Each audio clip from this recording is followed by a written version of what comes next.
Assalamualaikum warahmatullahi wabarakatuh. Bismillahirrahmanirrahim. Alhamdulillahirabbil alamin. Wassalatu wassalamu ala asrafil anbiya'i wal mursalin Muhammadin wa ala alihi wa sahbihi ajmain. Pertama-tama mari kita panjatkan puji syukur kepada Allah Subhanahu wa taala. Alhamdulillah Allah kagubi umupayang Tanjung Mandum kamrupa nibak Ramadan nibak belinyo dan bakturnyo. Mudah-mudahan terlekat nama Allah butuh tapu buat Mandum sampai terus ururaya.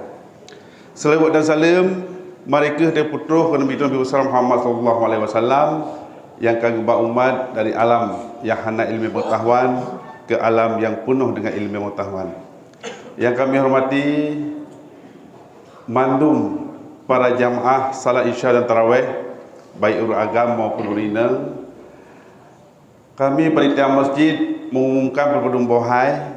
Yang pertama, getanya imam gedang 20 rakaat. Yang bagi saudara getanya yang gecok 8, yang ente jet ge mundur ulikut berserta gecok witir. Jadi hana kosong saf. Yang kedua,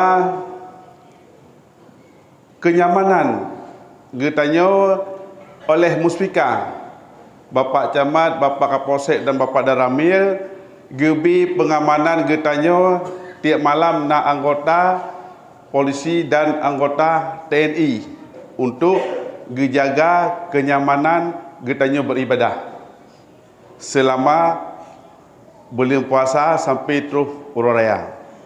Jadi baik tingkat-tingkat ke Honda katanya. Jadi insya-Allah aman kepada Allah. Dan pintu gerbang belah red bereh nyan wate tanyo mulai salat pintunya tutup.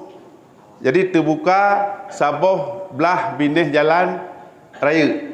Jadi pintu redeh nyan tutup. Jadi baik ragu-ragu. Jadi insya-Allah kenyamanan katanya kenderaan katanya telekin bu aman sampai habis puasa. Yang kelima mengenai sahurina. Nyo urina baik nedang mudepuk-nepuk ataupun part yang mahut. Tolong nepuk penuh saf antara dika dan dilikut bu penuh baik putuh-putuh. Yang keempat anak miat. Anak miat silakan tamai tak pegah baik karu-karu baik pelung-pelung terus masjid. Jadi baik mengganggu orang lain yang sedang ibadah. Yang kelima mengenai ulun syik tanya yang nak berjualan di bulan puasa, yang nak mukat bab bulan puasa nyo tolong nebah poh pet